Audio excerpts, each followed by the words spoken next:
Hi everyone, I am Soumojit Chatterjee and this is TLE Eliminators. Welcome to the post-contest discussion of today's CodeChef contest.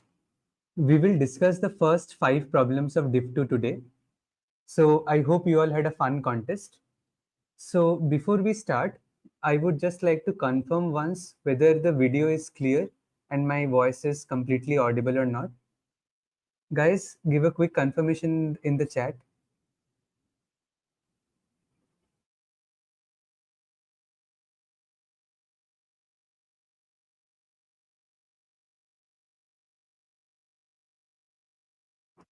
Okay, great.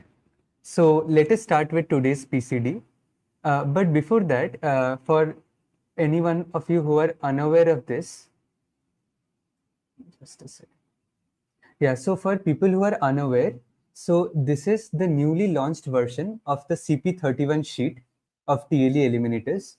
So I think most of you guys know that this is basically a set of 31 handpicked problems for each rating range from 800 to 1900. So here you can, and these handpicked problems, every problem teaches you a new unique idea and is actually very helpful. So apart from that, you can see that this is a newly launched interface, and then there is a dedicated discuss section, and you can also sync your CodeForces handle with the CP31 sheet page, and you can actually sync and see your progress. Apart from that, you can actually also have the leaderboard where you can have a look at your progress and compare your progress on the CP31 sheet with your friends and so on. So that will actually help you to practice and improve. Apart from that, 7 to 8 video solutions for each of these problems in the CP31 sheet will be published every week. So that will also help you to understand the solutions as well. So that is it. Let's start with today's PCD.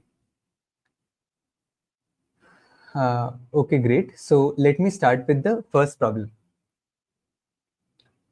So this is the first problem. It says lost in the fest. So the question says that there are n students who want to watch the performance at the fest. They are standing in a straight queue and the ith student in the queue has a height of hi. Okay. Now it says that a student will be able to watch the performance if and only if they are strictly taller than every student ahead of them. That is, student I will be able to watch the performance if and only if hi is greater than hj for every j less than I. Okay. Now Bhumi is the last student in the queue with a height of hn, and every second she can swap places with the person just in front of her. That is, if she is currently at position I, she can move to position I minus 1, and the person previously at position I minus 1 will move to position I. The question which we need to answer is, how many seconds will it take till Bhumi is able to see the performance? Okay, great. Let me explain the problem statement once. So the problem statement is pretty simple. It says that as a part of the input, as a part of the input, you are provided with a height array. So you are provided with n integers h1, h2, hn, which represents the height of n students. Okay. And the last person, basically with the height hn, is named Bhumi as per the problem. Okay, great. Now, assume that there is some performance going on. So suppose that there is some performance going on at the beginning of the array. Okay. So this is some performance going on. Fine. And it seems that all these people with different heights have actually formed a queue. So this is a queue which is formed of all the people.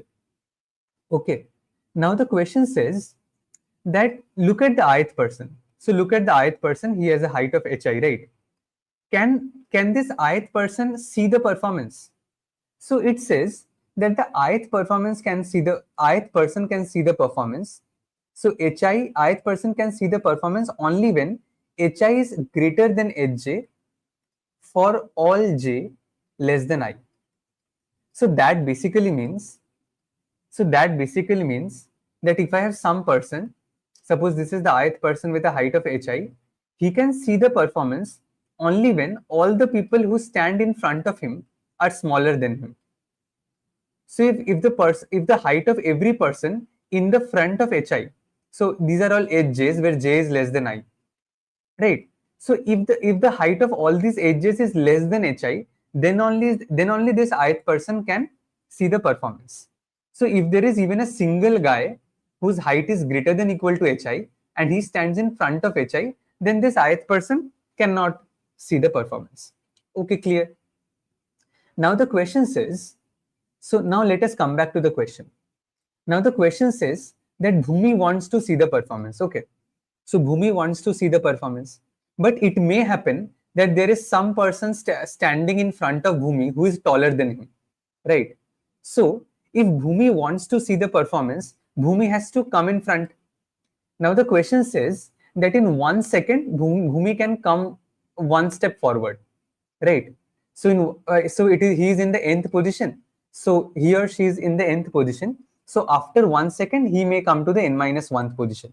After 2 seconds, it may come to the n minus 2th position.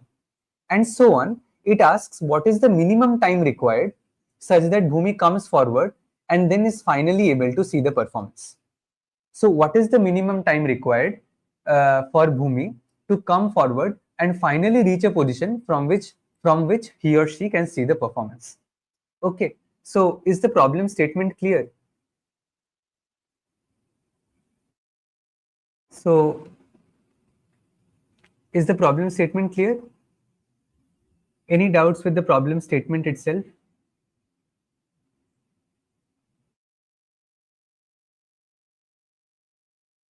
Okay, so I assume it's clear. Ask me if you have any doubts. Till then, let us proceed.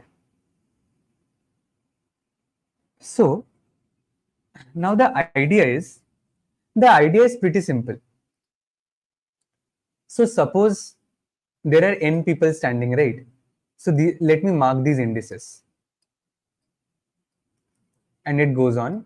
So there are n people standing. And Bhumi stands at this position, right? Now, let me ask you all a simple question. What is the time required? What is the time required for Bhumi to reach position I? To reach position I. Think about this. So, what is the time required for Bhumi to reach position I? Now, think about this. At time t equal to 0, so let me plot this. So, suppose this is time and this is position. At time t equal to 0, Bhumi was at position n. At time t equal to 1, Bhumi will be at position n minus 1, right? At time t equal to 2, Bhumi will be at position n minus 2. That means to reach a position of I, the time required will be n minus I, right? Because at n minus I time, what will be the position of Bhumi? It will be n minus I, which will be equal to I. So that means this is the time which is required for Bhumi to reach position I. Okay. So this was the first problem which we have solved. What is the time required for Bhumi to reach position I? It is simply n minus I. Okay, fine. Now let us come and ask one more question. And that is how to check if Bhumi can see the performance. If he can see the performance from I. So I need to check that okay, if Bhumi stands at position I, is he able to see the performance? Suppose I'm able to check, suppose I want to check that. So how can I check? So the simple idea to check this is, so suppose this is my index I, okay. So this is my index I. And then there are people standing behind I. And then there are some people standing in front of I. Okay, so here there are many people who are standing in front of I. So why not let me take the maximum of this prefix. So let me take the maximum of this prefix and let me call this pref I. So this is pref I. Let me call this pref I minus 1. So what is pref I? So let me say that pref I is maximum of the height of the first I people. So it is maximum of h1, h2, and it goes on till hi. Okay. Now think about this. Don't you think that Bhumi will be able to see the performance from position I only when the height of Bhumi hn is strictly greater than pref I minus 1, isn't it? Because if Bhumi comes and stands at position I, so Bhumi comes and stands at position I, so all these people h1, so all these people h1, h2, and so on till hi minus 1, they will be standing in front of Bhumi. So Bhumi will be able to see the performance only when he or she is taller than everyone else before her. So that is the reason the height of Bhumi should be greater than the maximum of all these numbers h1 to hi minus 1, which is stored in pref I minus 1. Okay. So now two things are solved. I know what is the time required for Bhumi to reach position I, and I can check that can Bhumi see the performance from position I or not. So this gives me a very simple solution in this format. What can I do? I can simply iterate. So I write a loop for I from 1 to n. Okay. Now I first check that okay, can Bhumi actually see the performance from here? So I check if hn is greater than pref I minus 1 or not. Okay. So if Bhumi can see the performance, then I update my answer. I know that okay, Bhumi is able to see the performance from here. So let me take my answer as minimum of answer. And what is the time required for Bhumi to reach position I? It is simply n minus I, right? So it is simply n minus I. So something of this sort. Just a second.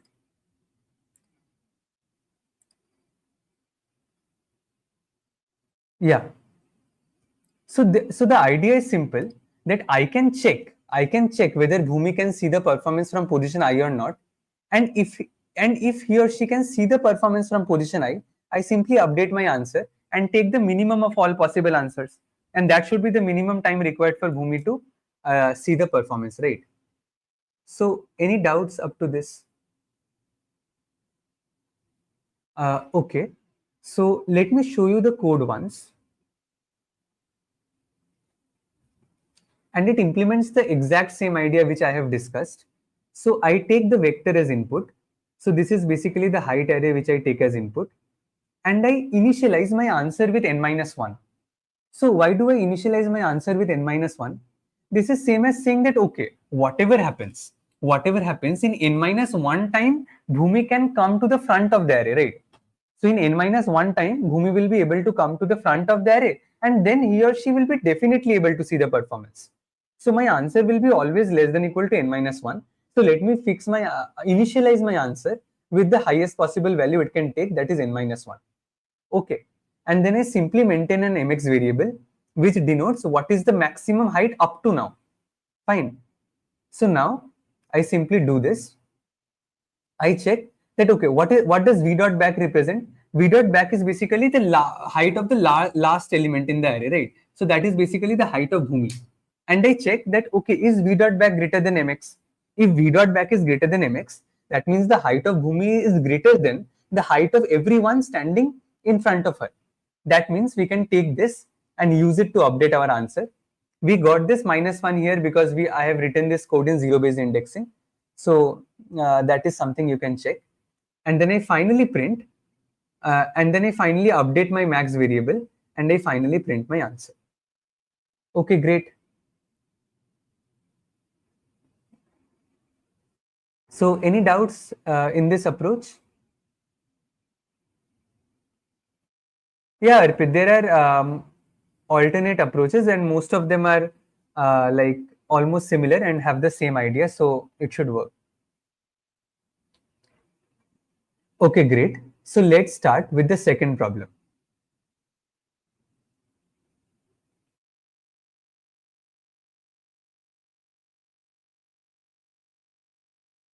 So the question says, unlock the safe. And this is the question. It says that chef has a safe with n dials. And the ith dial initially shows the digit AI. Okay. Now, to unlock the safe, the digit shown on the ith dial should be BI. Great.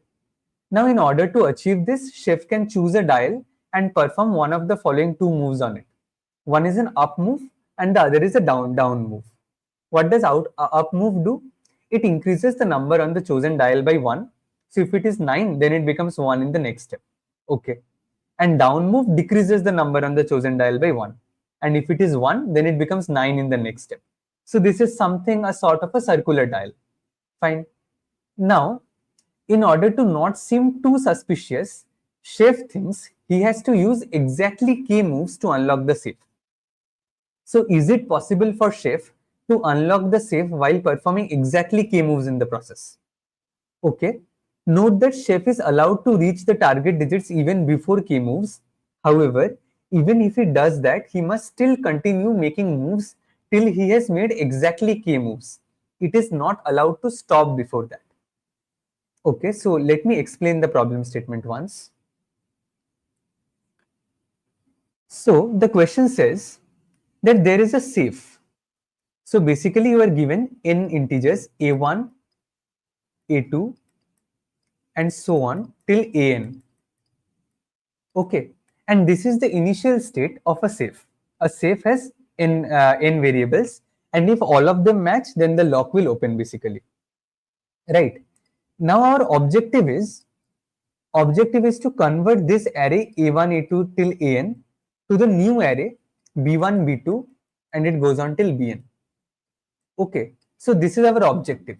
We have to convert this A array into the B array. Fine. Now, how can we convert? So the operations are simple. That if you see some number 6, then in one move either you can move it, increase it or decrease it. So you can either make it 5 or you can make it 7. And this is a circular dial. So if it is 9, then you can either decrease it and make 8 or you can increase it. But then if you increase it, it does not become 10, it becomes 1. Right. So it is a circular dial. And similarly for 1 and 1 as well. Now, the question is that given an integer k, so we are given an integer k as input and we need to answer, is it possible to convert this A array, so convert this A array into B array in exactly k moves. In exactly k moves. Note that this exactly term is important. We cannot take more than k moves. We cannot also take less than k moves. After exactly k moves, my A array should get transformed to B array.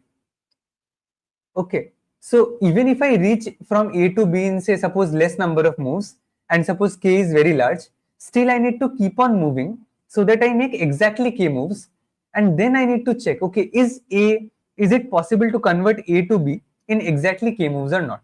If yes, then we print an yes, otherwise we print a no. Okay. So the problem is straightforward. Now, let us try to build the solution step by step. So my first step is forget k. Okay. So forget k and try to find out what is the minimum number of operations.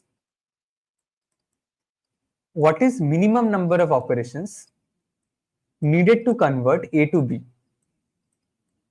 So what is the minimum number of operations which are needed to convert A to B? So this is my question. Okay. So forget about k and think about this.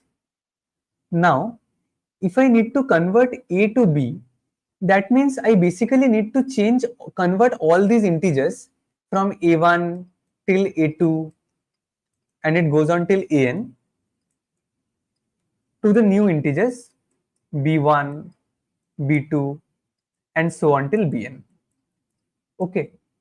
Now if I need to use minimum number of operations to convert the A array into B array, so how do we do that? Think about it. So suppose I have some integer 3 and I need to convert it to 5. Okay. So what is the minimum number of operations it takes? It is 2, right? You just increase 3 by 2 steps 2. Similarly, if you have some 7 and you need to convert it to 4, then it is 3, right? You just decrease 7 by 3 steps to 4. Now, if you have some number 8, which you need to convert to 1, then will you decrease 8 7 times to make it to 1? No. Instead, what can you do? You can start increasing 8. So if you increase 8 in just 2 operations, you make 8 to 1. Okay. So think about this. So that means if I have two numbers, I have this number AI and suppose I have this number BI. There are two ways I can convert AI to BI. Suppose the difference between AI and BI is DI, right? Suppose the difference is D. Now there are two ways to convert AI to BI. What are the two ways? One way is you simply consume this difference by adding or subtracting. So that will take D moves. Okay. The other way is that you move around. So that means you do an entire circular operation, take 9 minus D moves and convert AI to BI. Let me show this using an example. Suppose you need to convert 3 to 7. You need to convert 3 to 7. So what is the difference D here? The difference is 4. So what are the two ways you can do? You can either keep on increasing 3 and make it 7. So you took 4 operations, right? So to convert 3 to 7. Otherwise, you can start decreasing 3. So if you decrease 3, so it becomes 2, then it becomes 1, then it becomes a 9, then it becomes a 8, and then it finally becomes a 7. So think about this. How many operations you took? You took 5 operations. So that means if the difference is D, if the difference between two numbers is D, so if I have AI and BI and suppose the absolute difference between them is D, so there are two ways I can convert AI to BI. One is simply the difference D, you take the difference D and just consume the difference by adding or subtracting depending on whether AI is greater or BI is greater. Or otherwise, you can do an entire circular operation. You move in the reverse direction and from AI reach BI, right? So, and that will take 9 minus D operations. Fine.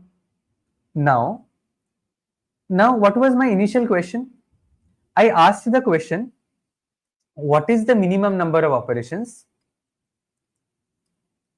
What is minimum number of operations needed to convert AI, needed to convert the entire A array. So what is the minimum number of operations needed to convert the entire A array to the B array, right? So isn't it simple? Like you look at all these numbers AI to BI. So run a loop and suppose it goes from 1 till n.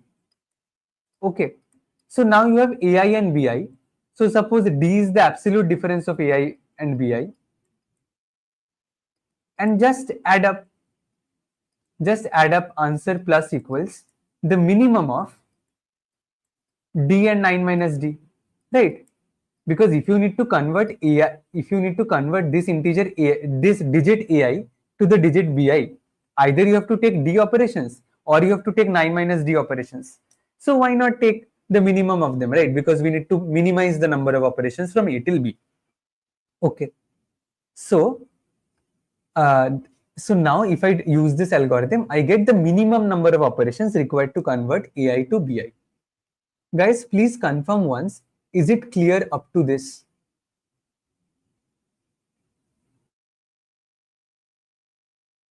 So is it clear, like we have not yet solved the problem, but we found out that what is the minimum number of operations required to convert the A array into the B array. So is it clear up to this? Okay, great. So if it is, now here comes the tricky part. What was asked? The question which was asked to us. So suppose we have computed this minimum value mn. Okay, so what is mn? Mn is the minimum number of operations the minimum number of operations needed to convert A to B, to convert from A to B, and this I have computed. Okay, but what was I asked? I was asked, can I do it in exactly k steps? So can I do it in exactly k steps? This was this I was asked, right? So now this is the tricky part of the problem. Let us try to break it step by step. So think about this one by one. So let me first think about the case when mn is greater than k. So suppose mn is greater than k. So what should be the answer in that case?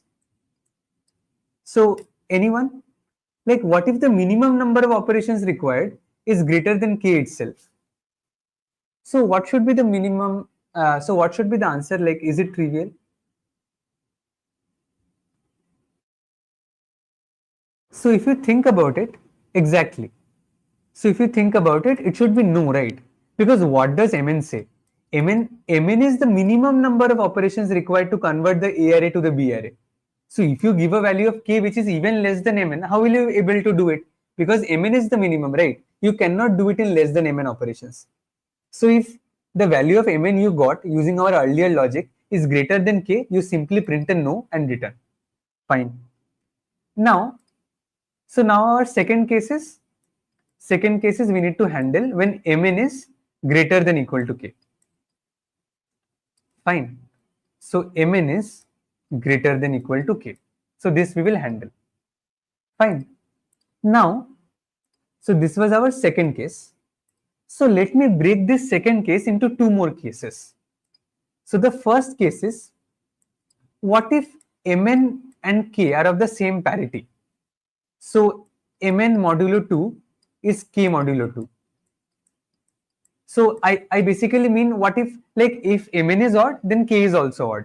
Or if mn is even, just a second, I messed up a bit here. It should be mn less than equal to k, right? Because mn greater than k, which we have already handled. So what remains is mn less than equal to k. If mn is equal to k, then also it's a trivial case. But okay, let's handle it in this only. So what if mn modulo 2 is k modulo 2? So that means mn and k are of the same parity. So if mn is odd, then that would imply that k is also odd. Similarly, if mn is even, then that would imply that k is also even. So let us think about this case. So note that what you can do here is that, okay, I know mn is less than equal to k, right? So k is some large number, mn is something smaller than it. Fine. So what can I do? I first of all, let me convert A to B using mn number of operations. Okay. So now I have converted this array A into array B using mn number of operations. But I need to do more operations, right? I need to do exactly k operations. And while doing k operations, I need to ensure that I do not disturb this B, because my final objective is to keep it at B only, right? So what can I do? I first do these mn operations and convert A to B, and then I simply take one integer. So suppose, let me take the first integer. So let me take B1 out of this. Let me increase it in one step by 1 and then decrease it by one step by 1. Okay, so it takes two operations, and let me keep on doing it until we reach k.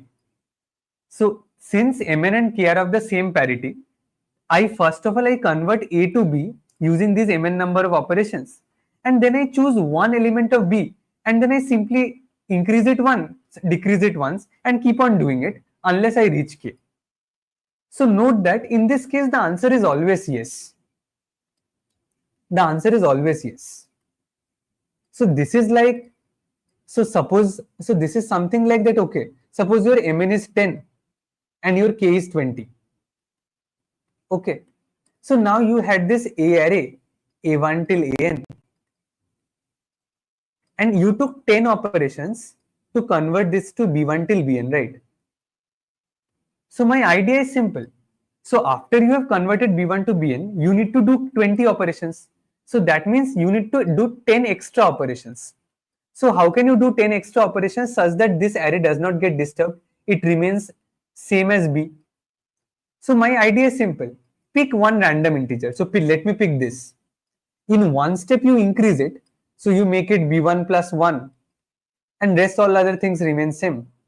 And in the next step you again decrease it to make it B1 till Bn. And you keep on doing this. So it takes 2 operations to reach it back to B1. You do it 5 times. So you get this 10 extra operations and you do not disturb the B array at once, right? So this part is clear. So now here comes the most trickiest part of the problem when Mn and K are of different parities. So Mn and K are of different parities. Sorry, I wrote it should be Mn modulo 2 is not equal to K modulo 2. Great. So what can I do here? So think about this. Now my previous idea of trying to convert like trying to increase and decrease a single element multiple times will not help because Mn and K are of different parities. So now what can I do? I can have a simple trick. Remember that when I converted these A1 till An to B1 till Bn, I always chose the shortest path, right? What do I mean by shortest path? That means whenever I converted some AI to Bi, I took minimum of, so if the difference was D, I took minimum of D and 9 minus D. Right? So what does that mean? That means that suppose when the value of D is 2, I could have taken a longer path, which is 9 minus D, which is equal to 7. But while computing Mn, I chose the shorter path 2 instead of choosing the longer path 7, right? So, but now I need to do extra operations. So why not take the longer path instead of the shorter path? So my idea is, why not take 7 instead of 2? If I take 7 instead of 2, what will be the benefit? So if I take 7 instead of 2, I basically make 5 more operations, right? Now, if I make 5 more operations, the benefit I get is, so what was my problem? I can reach from A till B in Mn number of operations, right? And suppose while computing this Mn, in somewhere I got a D equal to 2 case, where I took D equal to 2 instead of choosing 7, which is the longer path. Fine. Now, instead of Mn, I need to take a total of K operations, right? And Mn and K are of different parities. So if Mn is odd, K is even, and so on. And I need to finally convert it to B. I know that if Mn and K were of same parities, the problem would have been solved because then I could have simply switched one integer up and down. So my idea is, okay, instead of choosing the shorter path, why not choose the longer path? So that means instead of choosing D equal to 2, why not try choosing D equal to 7? Because if instead of choosing D equal to 2, I choose D equal to 7, that means it would take me a total of Mn plus 5 operations to reach from A till B, because I took 5 more operations to do this, right? But the benefit I get now is that now if Mn and K were of different parities, Mn plus 5 and K would be of same parities. Think about it. Suppose Mn is even, K is odd. So Mn and K are of different parities. But if Mn is even, Mn plus 5 would be odd. So Mn plus 5 would also be odd and K would also be odd. So that means Mn plus 5 and K would be of the same parity. And now, after taking this longer path, I can simply switch one integer on and off to reach K. Fine. So that means here is the strategy. So we are solving the second case when Mn and K are of different parities. So while storing Mn and K, So when I had these integers a1 till an, which got converted to from b1 to b1 till bn, right? I first computed my mn value. How did I compute my mn value? For every pair of integer, I computed a d, and I chose d instead of choosing and I computed a d. I also looked at 9 minus d, and I took the minimum of them and added to my mn, right? But now my strategy is that also keep track of what is the max, like how many operations can you do more. Okay, so think about this value, max of d comma 9 minus d minus min of d comma 9 minus d. So what does this represent? This represents that okay, you in minimum of d comma 9 minus d operations, you can convert ai to bi, but if required, you can have a benefit of these many extra operations. This is similar to the previous case, which says that okay, in two operations you can convert ai to bi, but if required later, you can also take a benefit of 5 more operations. Fine. So for every value d, also store this integer, max of d comma 9 minus d minus min of d comma 9 minus d. Fine. Now suppose you hit the case when mn and k are of different parities. Okay, so mn and k are of different parities. Fine. So think about the difference. How many extra operations you need to do? So let me call that extra. Suppose extra is k minus mn. Fine.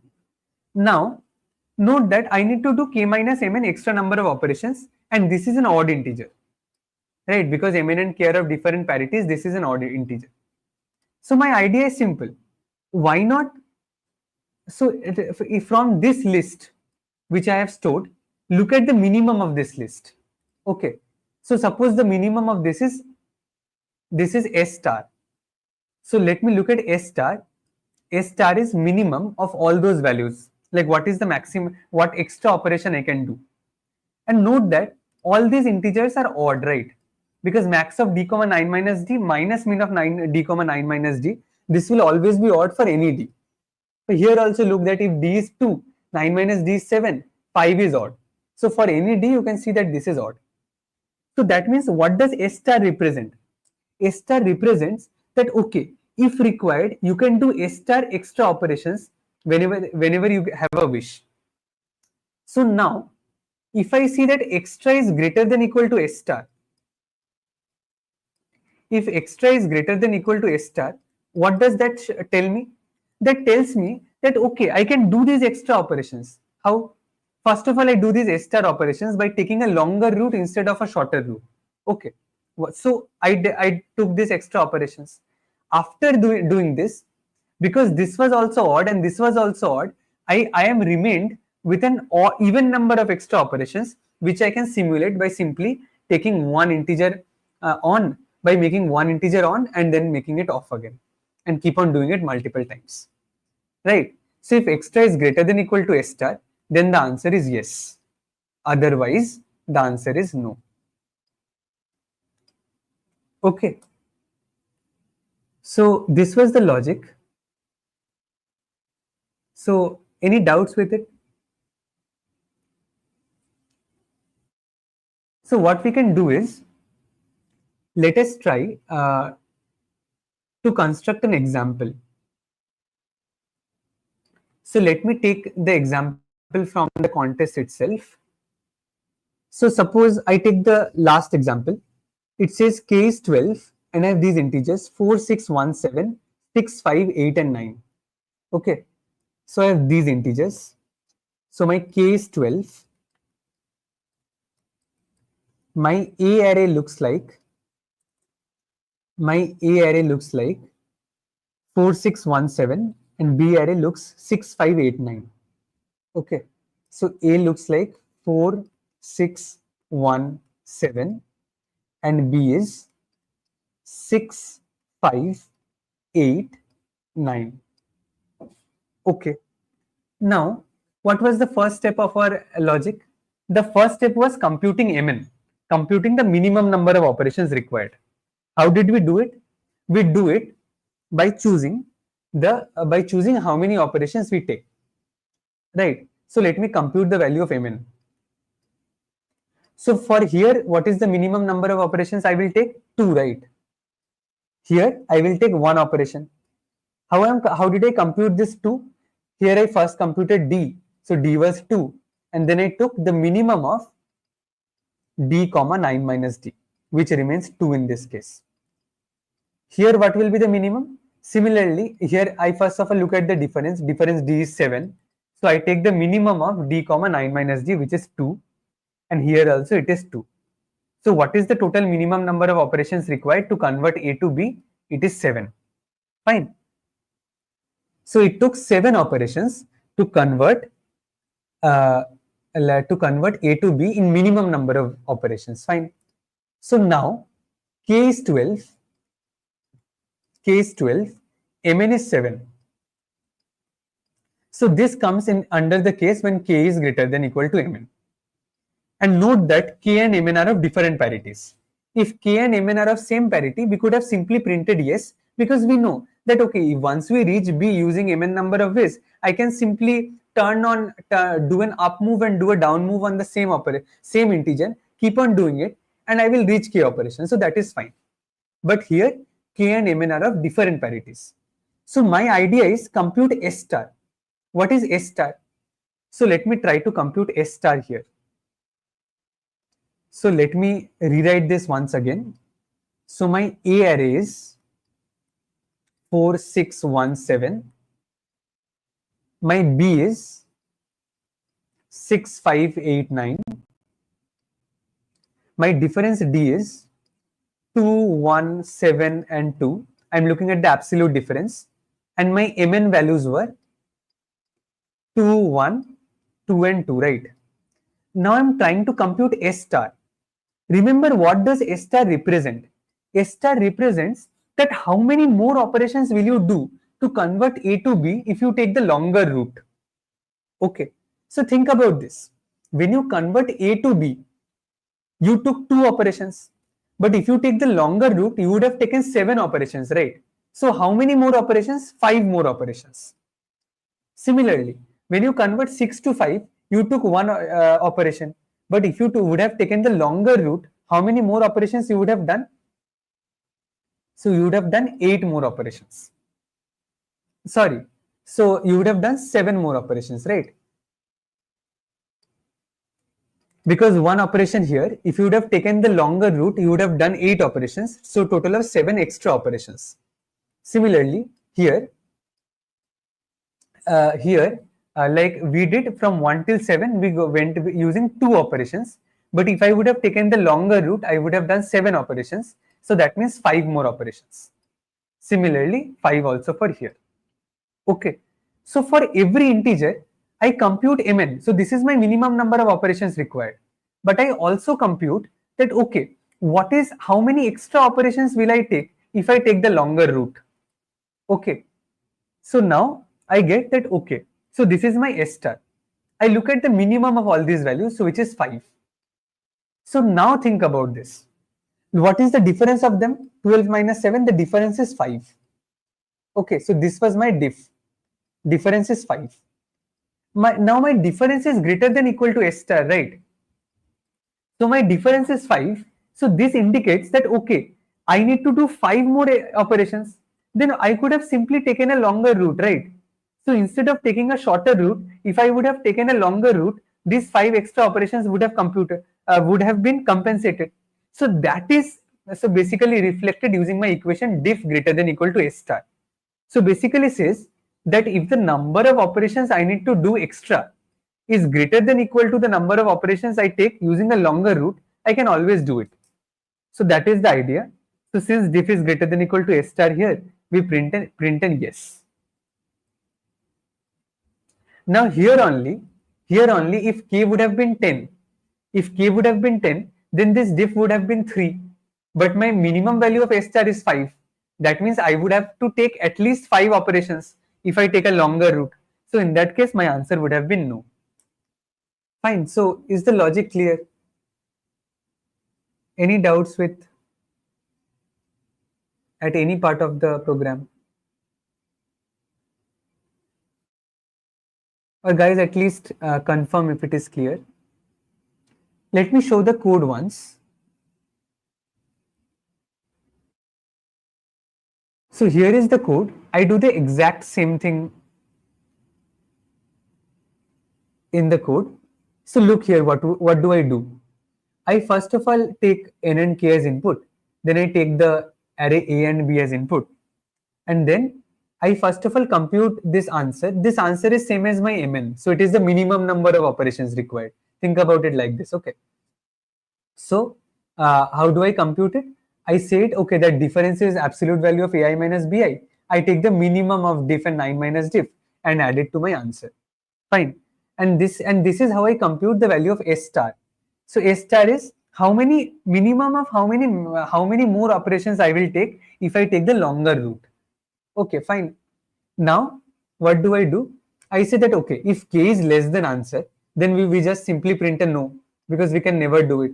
And if k is greater than equal to answer, then I look that okay, is d even? D is the difference between them. If D is even, we can simply turn on and off one single integer and we will be done. So I print yes. And if D is greater than equal to S star, then also we can do it. How will we do it? We will first take a longer route of some integer and then again try turning on and off one variable. So then also we can do it. And when none of these yes cases hit, then the answer is no. Okay, great. So I hope the solution is clear. So let us move to the next problem.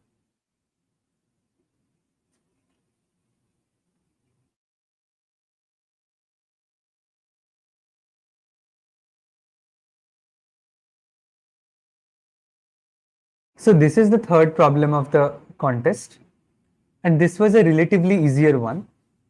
So this is what the question says. So it says that a certain mountain range has n mountains all along a line. The peak of the ith mountain is at a height of hi, and it is known that adjacent mountain peaks differ in height by exactly 1. Okay, great. Now on each mountain peak lives a single person. A person can move from one peak to an adjacent mountain peak. However, they will refuse to move to a mountain that is of the same height as one that has been visited before. Okay, fine. Now the question says that two people are considered to have a friendship between them if they can both reach the same mountain via some sequence of moves. And given the heights of the mountain peaks, we need to find the number of friendships. Okay. So let me explain the problem statement once.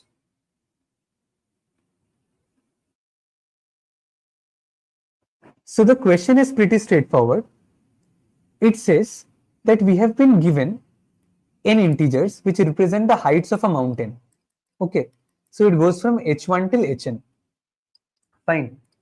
It also says that two adjacent mountains differ by the height of exactly 1. So the absolute value of hi minus 1, for all I, this would be exactly equal to 1. This is given, okay, for all I. Now what do we need to do? The question says, so think of these mountains as some hill station, right? So we have crests and troughs. Fine.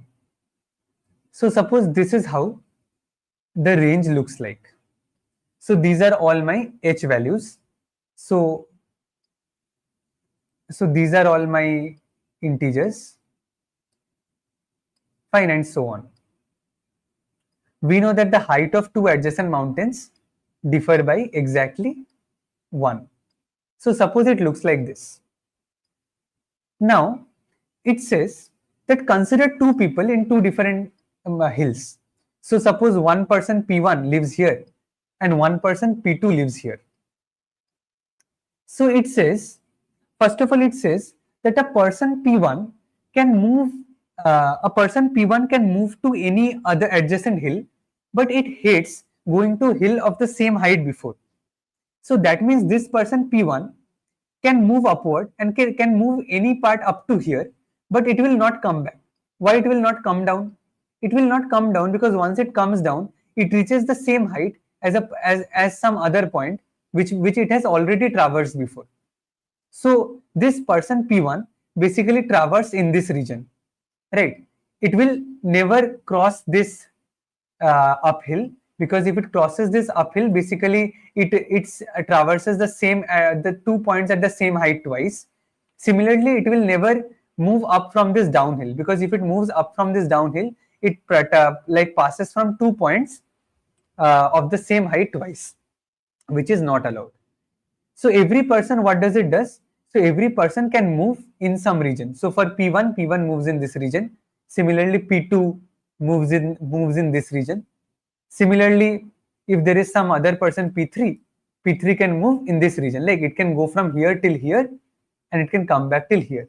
It will never pass through some inflection point. So let me call these points as inflection point, where basically the terrain changes. So basically it goes from a sleeping down terrain to an increasing terrain. Okay. So let me call these inflection points. Now it says that two people Pi and Pj are friends if they can somehow meet. So Pi and Pj are friends if they can meet. Fine. So are P1 and P2 friends? No. P1 and P2 are not friends. Because think about P1. P1 can go at max till up to this, and P2 comes at max up to this. So they can never reach the same point. So P1 and P2 are not friends, right? But P2 and P3 are friends. Why? Because P2 can go and climb up to this point. Similarly, P3 can also go and climb up to this point. So they can move to the same point. That is the reason P2 and P3 are friends, while P1 and P2 are not. And the question asks for what is the total number of friendships. So how many pairs Pi and Pj are there such that they are friends of each other? Okay. So is the question clear?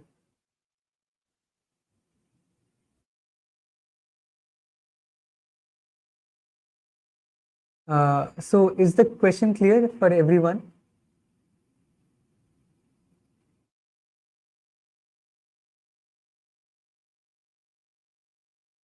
So if there are any doubts, then please tell me and let me proceed then.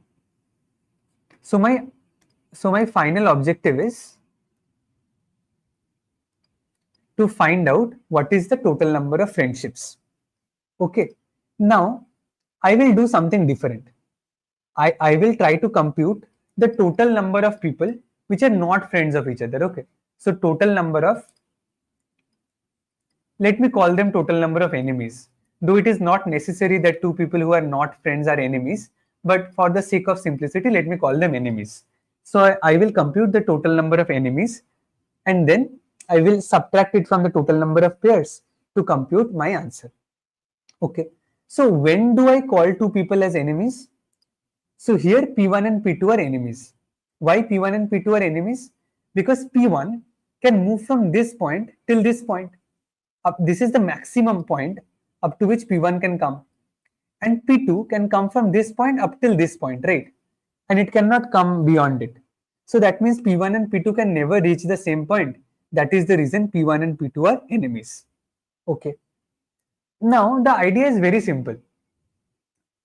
Note that suppose this is an hill. So suppose this is a hill and P1 stays here and P2 stays here. Note that P1 and P2 are friends, right?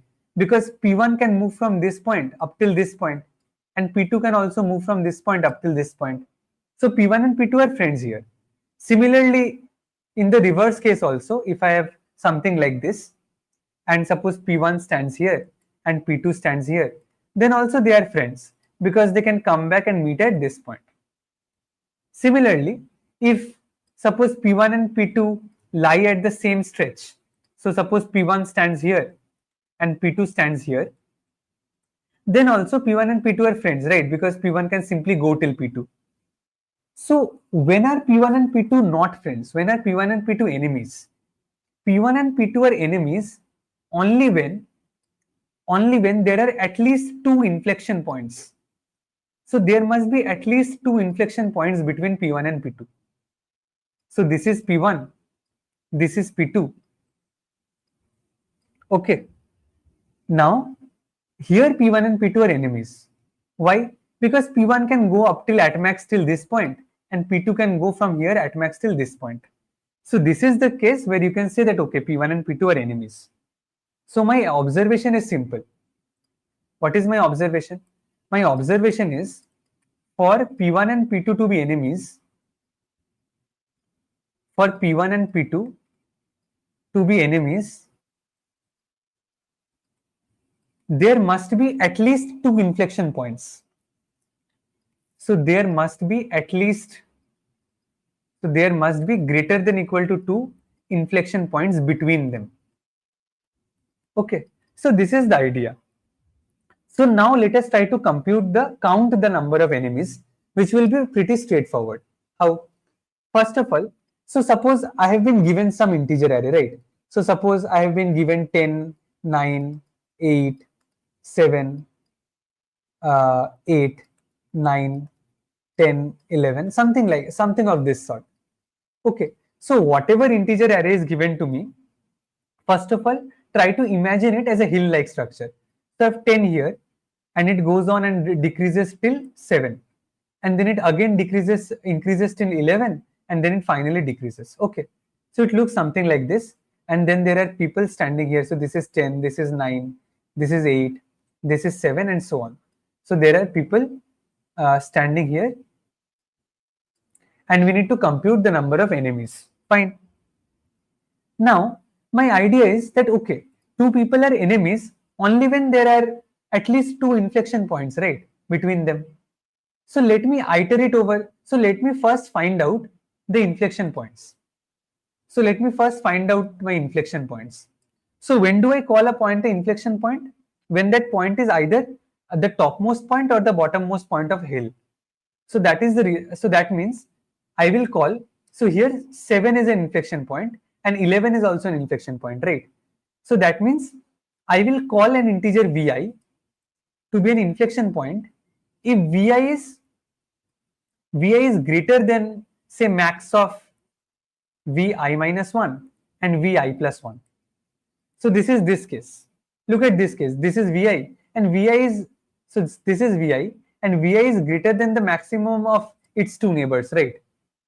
Or consider this case. So vi is even smaller than its two neighbors. So either vi is greater than the maximum of vi minus 1 and vi plus 1, or vi is less than minimum of vi minus 1 and vi plus 1. If at least one of these two conditions hold, I say that, okay, that point is an inflection point. Fine. Now what do I do? So I know, so I have this hill structure which is given to me as input, and I have computed all the inflection points. Okay, so these are all inflection points which I have computed, and now my intention is to compute the number of enemies. How will I do that? My idea is simple. Look at a pair of consecutive inflection points one by one. Okay, so let me take this and this, and now let me try to find out how many people are there which are not friends, which are enemies because of this. So what will I try to find out? So I will start from this. So let me start from this, and I will try to find out how many pairs of people are enemies because of this. So what will I do? I will try to count the number of people living in this part. So let me call this C1, and I will multiply it with the number of people living to the right of this. So this entire set of people living to the right of it, because anyone living to the right of it, so this is my inflection point I1, and suppose this is I2. So anyone living to the right of I2, so think about this. So consider a person P1 who lives, so this is my I1, this is I2. So consider a person P1 which lives to the left of I1, and consider a person P2 which lives to the right of I2. They must be enemies. Why? Because all these people P1 will get stuck at I1, and these people P2 will never be able to cross I2 wherever they be. They may be here or something like that, but they will never be able to cross I2, right? So these people will always be enemies, right? So suppose the total number of people here is C1 and the total number of people here is C2. So let me count. So what is C1 into C2? C1 into C2 is the number of enemies because of this inflection point. So because of this pair of inflection point, C1 into C2 is the number of enemies. So for every consecutive pair of inflection point, I can find out the number of enemies and I will add them up to get the total number of enemies. Okay, so the idea is simple. So I have this hill-like structure and there are multiple inflection points. So first of all, start iterating. So take this as I1 and take this as I2. Compute how many people are enemies because of I1 and I2. So how many people live in this terrain? So suppose this is C1. And how many people live to the right of I2? Suppose this is C2. So you add up C1 into C2. That is the number of enemies because of this inflection point. Now iterate over the next iteration. So let me start with the next iteration. In the next iteration, I will call this I1. So in the next iteration, I will call this I1 and this I2. Fine. And now I will try to compute what is the number of people living in this terrain. So let me call this C3. And what is the number of people living to the right of I2? So suppose that is C4. So I will again add C3 into C4 here. And so on and so on for every integer. Right. So that means for every pair of consecutive inflection points, I try to compute the number of enemies. So let me try to show the code once.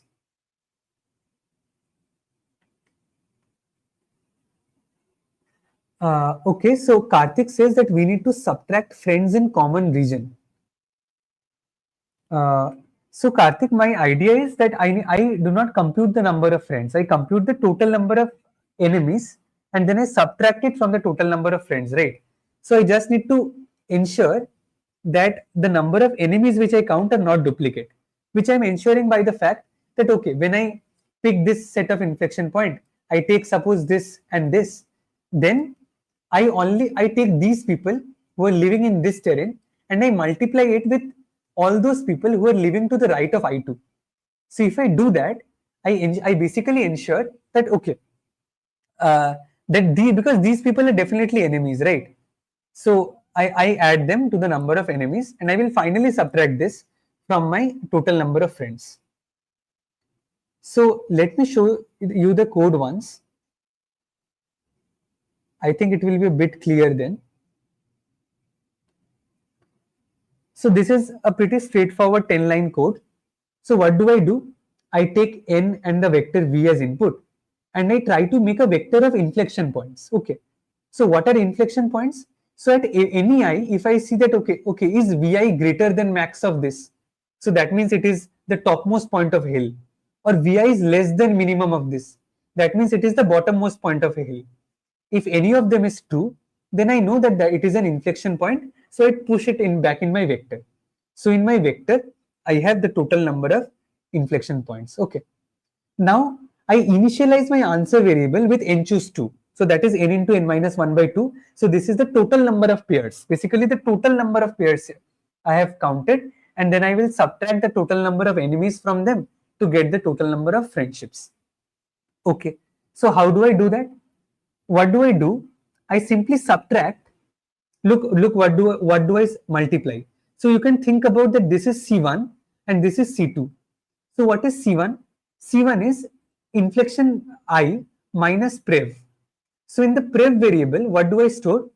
So when I'm handling, so this is basically saying that, okay, when I'm trying to handle this I1 and I2, I maintain my prev at the previous inflection point. Okay.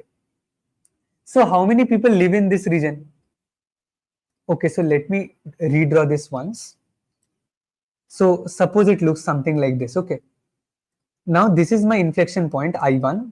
This is my inflection point I2. And my pref pointer stays here. And I will try to multiply C1. C1 is the number of people living in this terrain. And C2 is the number of people living to the right of here. Okay. So what is C2? C2 is simply n minus 1 minus I2, right? Think about zero-based indexing. So that is the total number of people is n minus 1. Up to here, I2 people are there. So people to the right is n minus 1 minus I2. And what is C1? C1 is the number of people who are living in this terrain. Okay. So it is basically I take from Prev and I will not include I1. So it is something like I1 minus Prev minus 1. Right? So something of that sort. Like we need to care about zero-based or one-based indexing. But I hope the idea is clear. We are multiplying the number of people living in this terrain between Prev and I1 and multiplying it with the number of people who live to the right of I2. So that is what I do basically.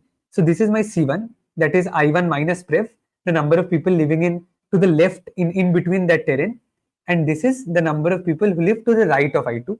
And I finally subtract it from my answer. So basically that reduces the number of enemies from the total number of pairs. And I update my Prev variable to the next inflection point so that I can handle the next iteration. So is it clear?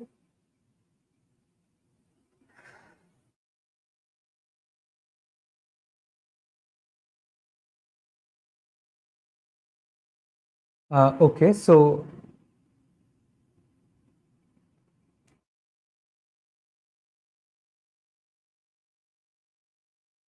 okay, so I hope it is clear.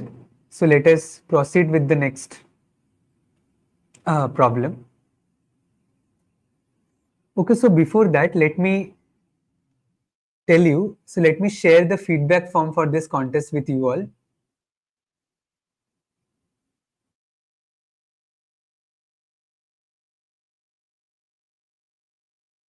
Okay, so I have shared the feedback form for this contest. So if you see have any feedback regarding today's PCD, you can actually fill the form, and we will look into it.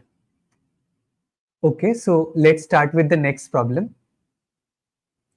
So this is the fourth problem, and it says that there are n space stations orbiting around the Earth. Okay, and Ci indicates the maximum capacity the ith station can hold. Fine. Now, additionally, there are q missions that must be carried out. Now, each mission has two requirements: a crew requirement X and a storage requirement Y. And the crew must all stay in a single cabin, while the other n-1 cabins can be used for storage. That means if cabin I is chosen for the crew to stay in, then the following conditions must be satisfied. What are the conditions? First of all, X should be less than equal to Ci. So if you have chosen the ith cabin for the crew, then you need to ensure that the capacity of the ith cabin has to be greater than equal to the size of the crew. And you also need to ensure that Y should not exceed the sum of the other n-1 elements of C. That means Y is the storage requirement.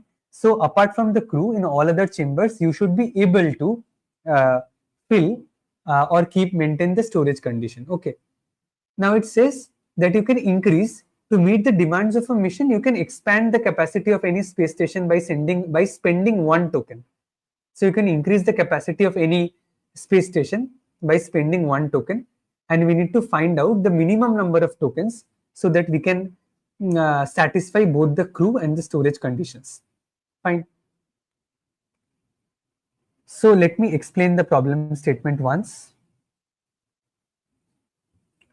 So the question is pretty simple. So it says that, okay, we have space stations. So we have n space stations, each with capacity C1, C2, and it goes on till Cn. Okay.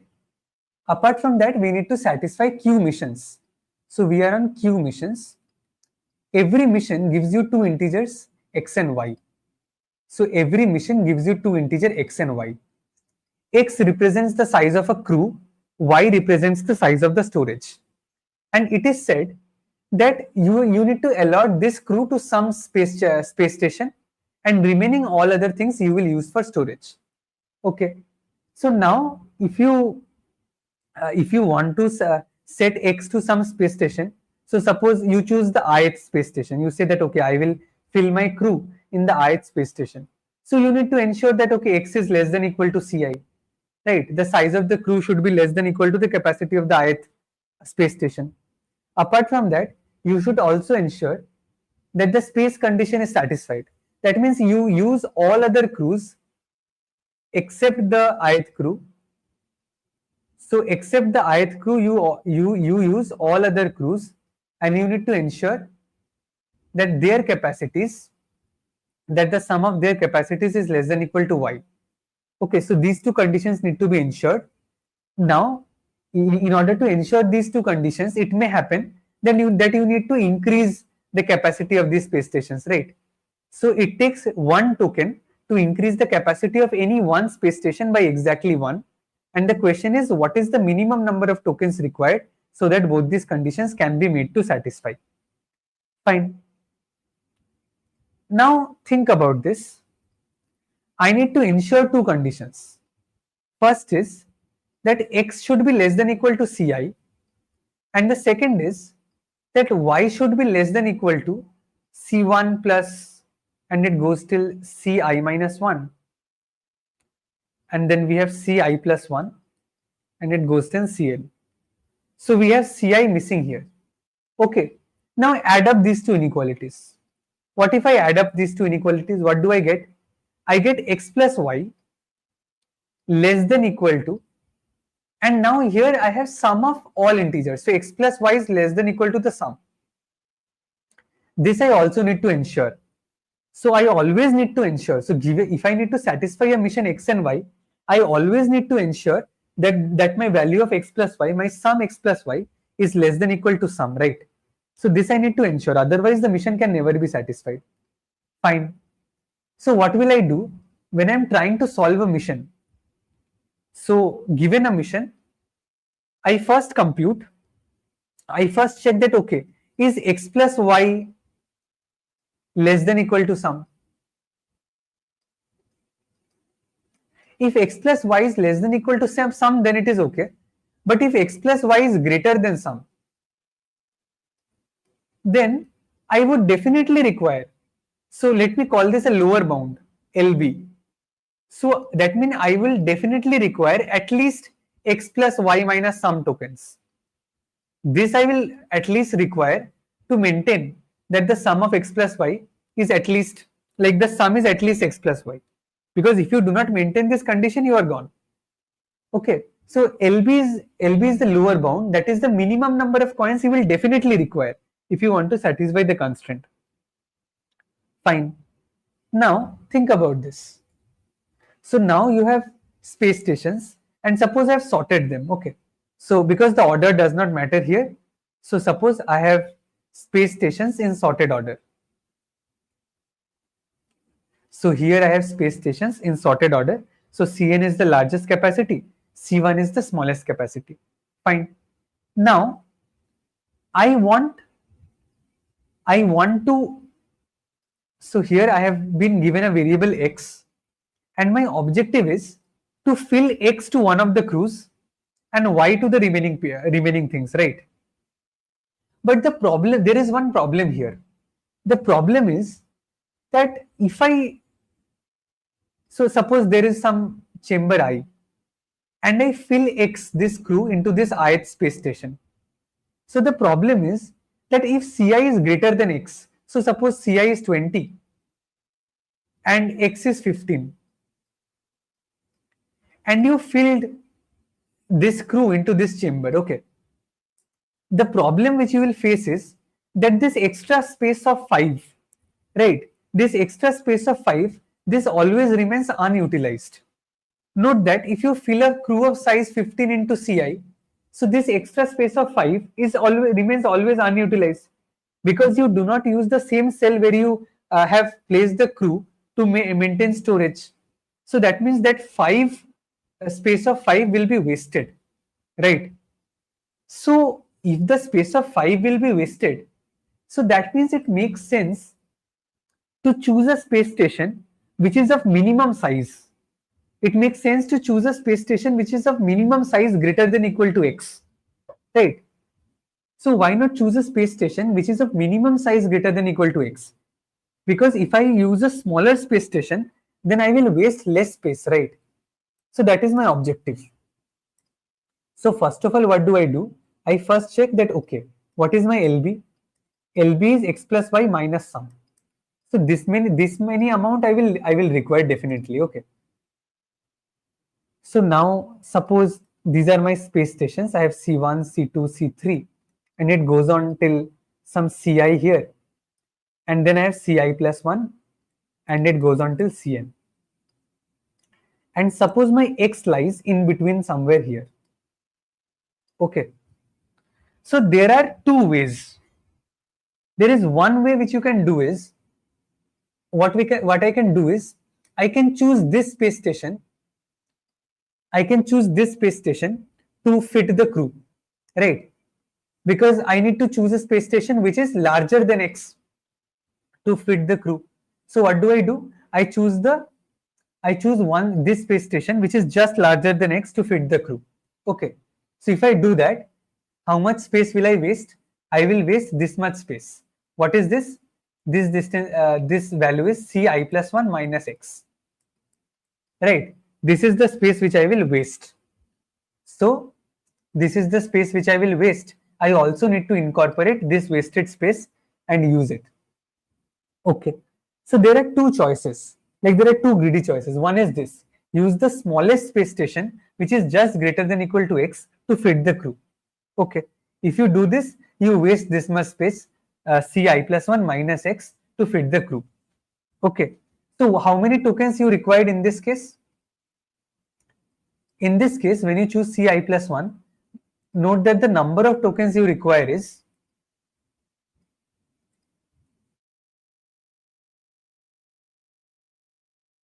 so you would require x plus y, that is the total space you need, but then you wasted this value. So let me call this w. So you wasted this value and sum was already there. So this remaining part you have to compensate using tokens. Okay. So there are multiple options to choose the crew. This is one option which will take x plus y plus w minus some amount of extra tokens. Okay. So this is one way.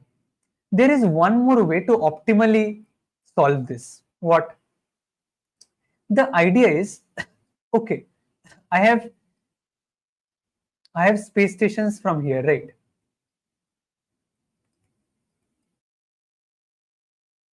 And suppose x lies somewhere here. Fine. Why not? Instead of, I know that LB is a quantity which I need to anyways fill to maintain the storage content, right? So this is something which I need to, in order to maintain the storage constraints, I need to anyway add up or give this many tokens, right? And there was one way which we have seen is that assigning x to this xci plus 1 crew. But can I not assign x to the Cith crew? But you will say that, okay, the size of this space station is less than x. How will you do this? My idea is, if Ci is greater than equal to x minus LB, okay, so if Ci is greater than equal to x minus LB, so that means what I can do is, so LB, this many tokens I need to anyway use. So my idea is that this distance is less than LB, right? If this distance is less than LB and these many tokens I need to anyway use, so why not force this Ci to come till Ci plus 1? Sorry, force this Ci to come till this x. Okay, so if I do that, so increase the capacity of Ci plus 1 to reach this x. Okay, so now this Ci becomes this x. And now the remaining part of the LB, you use it to increase the storage of other chambers. If you do that, what do you ensure? You ensure that you fit this crew exactly in a space station whose size was exactly x. So you did no wastage. So in this case, the answer is simply x plus y minus sum, right, and nothing else. So these were the two cases. In this case, you had to make a wastage. So you need to ensure that, okay, this value Ci, is this greater than equal to x minus LB? If this is greater than equal to x minus LB, then I do not need to do any wastage.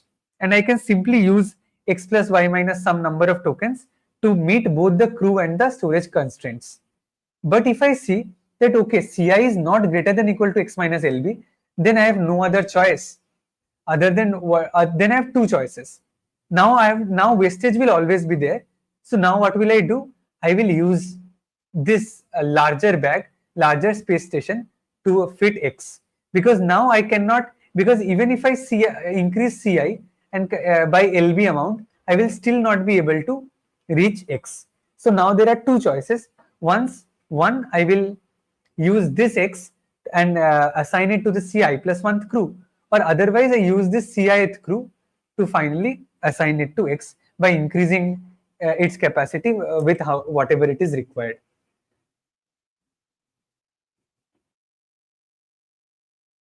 Okay, so are there any doubts on the solution?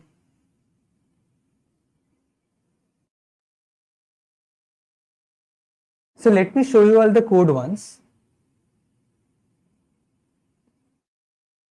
So here is the code.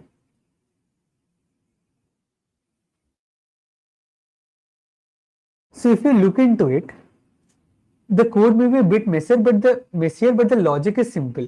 So what do we do? First of all, so this is all taking the input, and this is computing the sum variable. Okay. And then I take xi and yi as input for all the queries. And now here I solve the queries. How do I solve? First of all, I check that, okay, is xi plus yi less than sum? Sorry, is xi plus yi greater than sum? If xi plus yi is greater than sum, then I need to always use some tokens to increase my sum to xi plus yi. So this I have stored in this answer variable. So this basically ensures that, okay, these many tokens I will definitely require. Like, this is the minimum amount I will require. I can't help with it. Fine. Now I use this lower bound to try to find out the smallest integer which is greater than equal to xi minus answer. Okay. So it tries to find out the smallest integer greater than equal to xi minus answer. Now, if you are able to find it, okay, so if you are able to find it, so that means you are able to find out. So suppose this is x, and I'm trying to find out the smallest integer x which is greater than equal to x minus Lb, right? So now if I have some Ci, which lies between x minus Lb and x, so what is my strategy? I can use this Ci to increase its capacity till x, and then I will use the tokens of other coins to satisfy the constraint. So if I see that star it is less than equal to xi, then whatever answer, this xi plus yi minus sum, I do not touch it. This is my answer, right? But if star it is greater than xi, then I know that there will be some wastage. So since there will be some wastage, I have to incorporate this wastage in my answer. So then I will take xi plus yi plus w minus sum. Okay, that this wastage also needs to be compensated using tokens. Fine. Apart from that, we also have one more choice, that is taking the lower variable Ci and increasing it by giving more and more tokens and finally matching it with xi. Okay, these are the two choices. Fine. And if we do not have any other value, then this is a trivial case. Like if xi is very larger, even larger than the largest element of the array, then you basically need to increase the largest element of the array in order to match x. Okay, and that will be the minimum number of tokens required. And we finally print the answer. Fine. So I hope it is clear. Feel free to ask me if you have any doubts. Till then, let us move with the next problem. Okay, so this is the next problem and the last problem which we will discuss in today's PCD. So the question says that an array B of length m is said to be dominating if each of its prefixes and suffixes has a majority element. Okay, so we call an array B of size m to be dominating if all prefixes and all suffixes has a majority element in it. And now, what is the question? The question is, given an array of length n, we need to count the number of its prefixes that are dominating. That is, we need to count the number of integers I such that the subarray A1 to AI is dominating. Okay. And the constraints of n is given 2 times 10 to the power 5. So we are expecting a linear or a log linear solution. So let me try to explain the problem statement once. So the question says that I call an array, say A1 till AN, dominating. I call it dominating if the number of, if you take any prefix of it, okay, there will exist one majority element.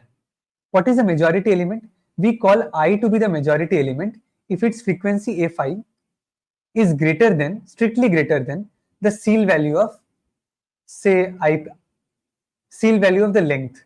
So if AI here, sorry, let me look into the definition once again. Okay, so the floor value of length.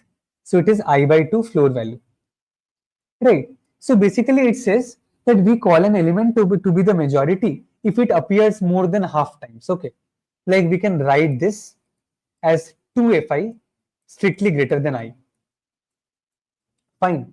So just for the sake of an example, if you have an array 1, 1, 2, 1, then 1 is a majority here. 1 is a majority element here. Why? Because look at the frequency of 1, it is 3. And 2 into 3 is greater than the length of the array 4, right? So since this condition satisfies, 2 into f of I is greater than I, so we say that, okay, this element I is the majority element of this array. Now, we call an array A1 till AN to be dominating if you pick any subarray. So if you pick any prefix or any suffix of this array, there should exist one majority element. Okay, there should exist at least one unique majority element in the suffix, prefix, or the suffix. Now so in that case we will call an array to be dominating. Now the question asks that they have given us an array as input, and we need to print how many prefixes of this array A is dominating. Okay, so that we need to print.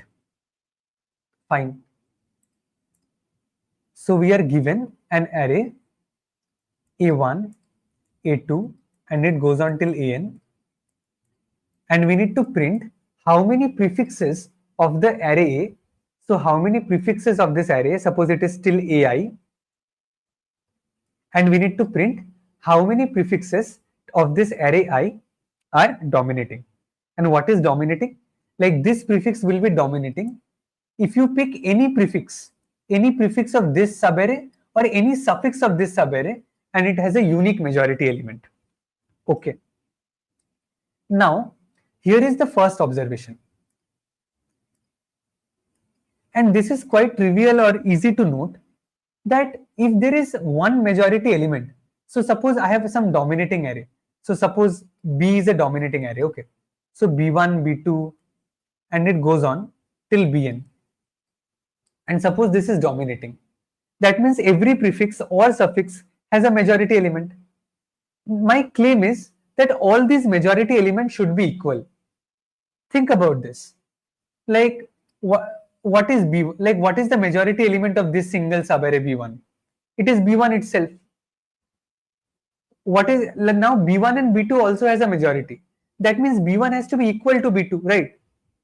So that means, think about this, that in order to for this array to be dominating, I need to ensure that like for every prefix or every suffix, you pick any prefix or any suffix, the majority element has to be the same.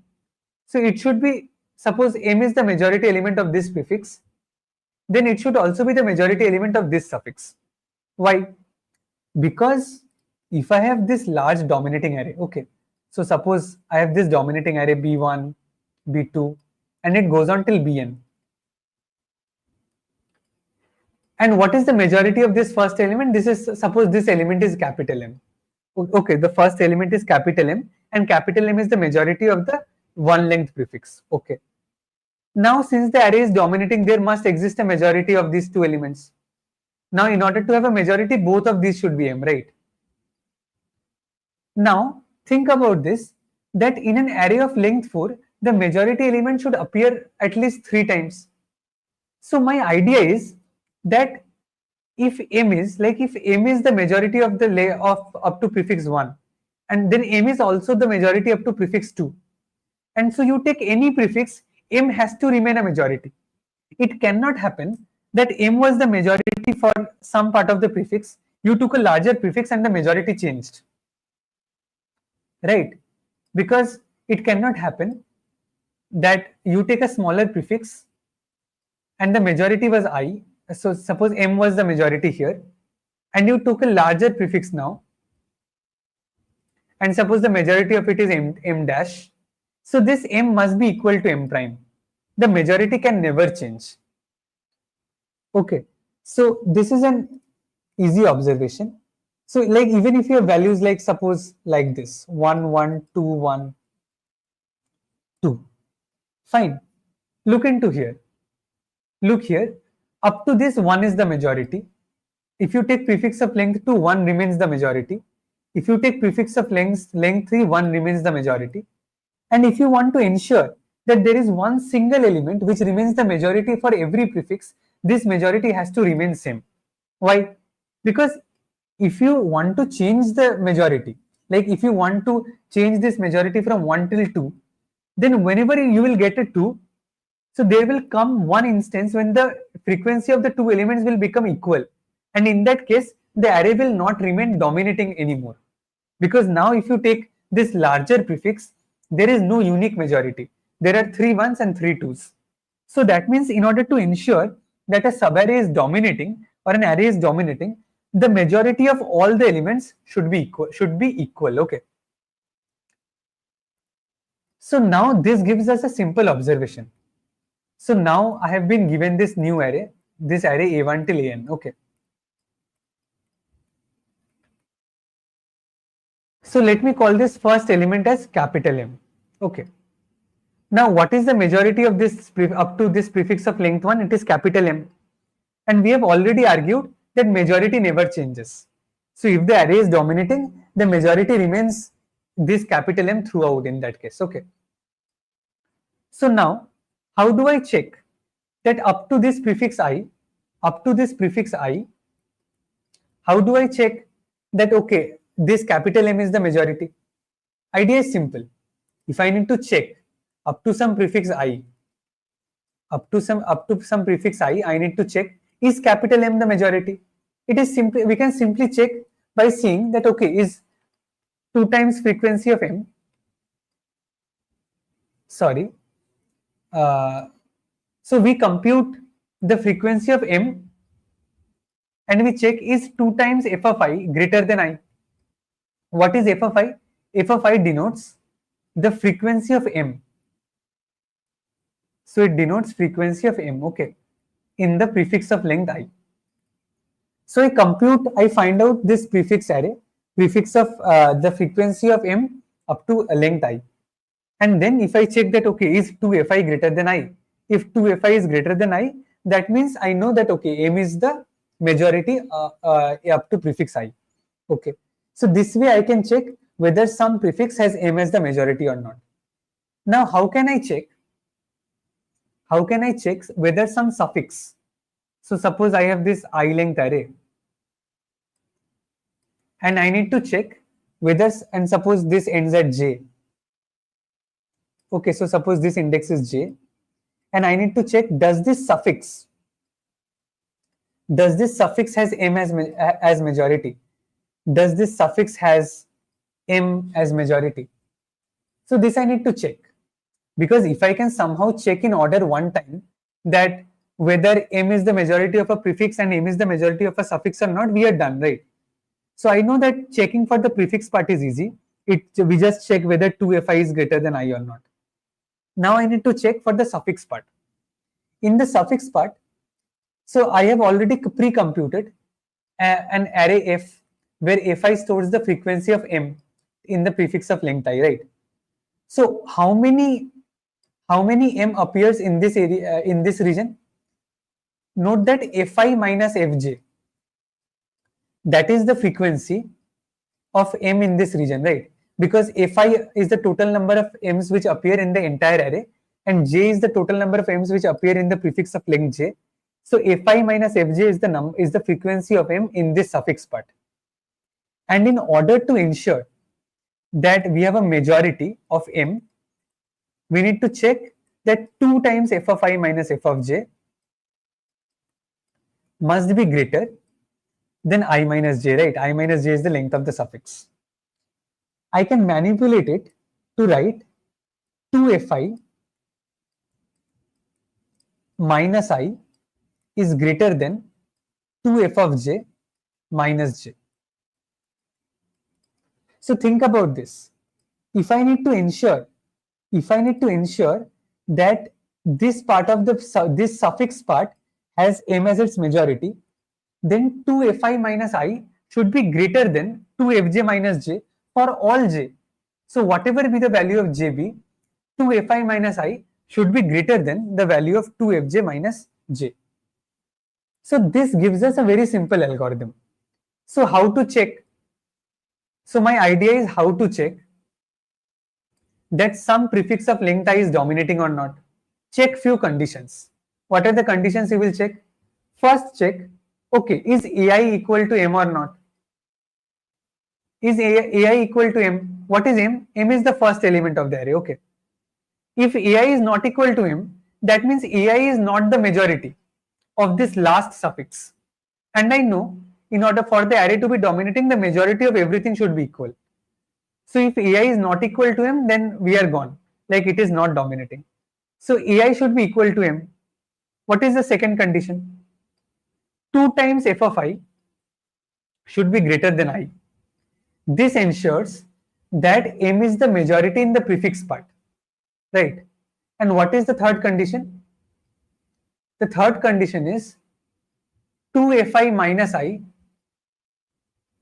should be greater than the maximum of 2fj minus j over all j. You do this over all j less than I, right? Because whatever be the value of j, 2fi minus I should be greater than 2fj minus j. So I just write that 2fi minus I should be greater than the maximum of 2fj minus j, right? So if all these three conditions are satisfied, then we can say that okay, m, this prefix is dominating. So it is easy to compute the prefix array for f, and all these checks can be easily done in order one time. So this gives us an algorithm, right? So this gives us an algorithm. So look into it. So what do we do? So here first I take input. So I take input in one base indexing, and then I compute the frequency array. So what does fi indicate? Fi indicates the frequency of v1 in the prefix. So that indicates the frequency of the first element in the prefix. Fine. So that I compute. And this mx variable will store the maximum of 2fi minus I seen so far. Okay, so it stores 2f1 minus 1. Fine. And this answer stores how many dominating sets, how many dominating subarrays we have seen so far. Fine. Now what do? I check from 2 till n. Why do I initialize answer with 1? Because I know that the first prefix, the prefix of length 1, is definitely dominating. So there are no doubts regarding it, okay. So now I check, is 2fi less than equal to I? If 2fi is less than equal to I, that means that in that prefix, m does not have a majority. If m does not have a majority in that prefix, then that means there is no way computing anything else. We can simply break the loop, because in all other prefixes, this prefix will not have a majority, and so none of the other subarrays will be dominating. Okay. So now if 2fi is greater than I check that vi must be equal to v1. So the last element should be equal to m. If the last element is not equal to m, the ending suffix does not have m as a majority. And we also check that 2fi minus I is greater than the maximum value, or the maximum of 2fj minus j seen so far. If all these conditions are satisfied, so I simply do an answer plus plus because I have found a dominating prefix. And then I update my max variable with the maximum of 2fi minus I, and I finally print the answer. Okay. So, any doubts regarding this? Or anywhere in between? So, if there are doubts, you may please ask me.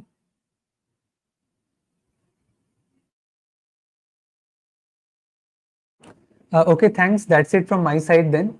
I hope you enjoyed the contest and the PCD.